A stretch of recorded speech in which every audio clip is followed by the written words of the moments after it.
For those of you who have stopped in my office on occasion here at the parish, right across from my desk, I have the opportunity to stare at a print of a painting by Eugene Bernat, who was a Swiss painter. And in 1898, he did an oil on canvas called "The Disciples Running to the Tomb."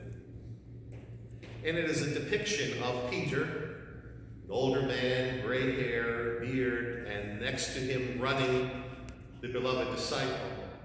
And you can see in the picture the energy that is there of these two men running to the tomb, just as we hear in the gospel today. Mary Magdalene has come back and said, "The tomb is empty, the stone is rolled back, they've taken Jesus, we don't know where they've put him." And that sends Peter and the beloved disciples on the fastest race they've ever ran. And this painting captures that energy. Peter has his hand over his heart. The beloved disciples' hands are clasped. Their eyes are looking forward, wide open, their hair blown back from the run. And it is the dawn, the light has come. They get there. The beloved disciple, seemingly the younger and probably the faster, gets there first and waits for Peter, the leader of the community. And Peter goes in first, and then John. They go in and see that the body hadn't been stolen because the burial cloths were still there. No one would steal a body without the burial cloths. And the headpiece had been rolled up nice and neatly. So something different had happened. And there they stood. And we hear they began to believe. They began to remember the promise that had been made.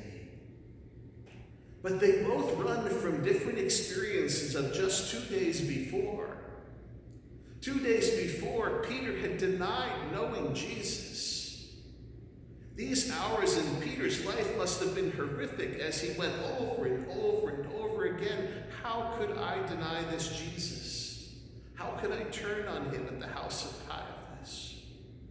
And so perhaps he's running, clutching his chest and his heart, going, what will happen? What will I be able to say to him? Will I be able to reconcile with the teacher, with the Lord?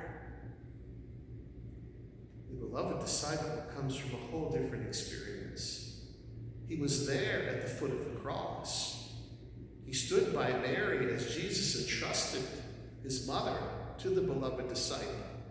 The beloved disciple was there at the foot of the cross to see Jesus take his very last breath, to see the torturous death that he would endure. And so we have two disciples, one who's running and wondering in shame, what will happen if I meet this risen Jesus? And the other who saw him die on a cross and said, could it be? Could someone who had suffered so tremendously be risen? They're not running to see an empty tomb. They're running to discover their faith once again.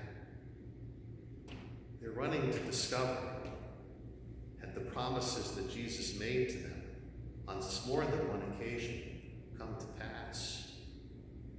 Could he be risen? They go into that tomb, and it is there that we hear that they began to understand and begin to believe, and that would not come to its fulfillment until they could behold him again, and we'll hear that in next week's gospel on the second Sunday of Easter. But suffice for now for two people who in just 2 days before have two different experiences, and yet all the reasons of their life to run, to see that tomb empty, and to wonder, had it come to pass? In our lives, we come to experience this Jesus, perhaps as a combination of Peter and the beloved disciple, as old and young, as those who bear shame for denying Jesus in our lives, and those who wonder what the face of death brings, not only to Jesus, but to our own lives, and in the world in which we find ourselves, where death seemingly is at our door. We come to run to Christ, to discover our faith once again, to say, in the world in which I live this very day, can I believe not just that the tomb is empty, but that Christ is risen? and that death has lost its power, and that whatever shame we bear for denying this Jesus, we come to this Jesus to say, I will reconcile with you. I will forgive you and bring you back in because I am risen and in your midst. And to the beloved disciple who beholds the death of his Lord, to say, death has no power over this Jesus anymore. Because he is risen. And because he is risen, we don't have to run to a tomb. We must run into the arms of the risen Lord. And we find him wherever we are, wherever we believe. Not in an empty tomb, but a heart filled with gratitude to a God who said, I will be with you. I will pull you through death itself if you believe.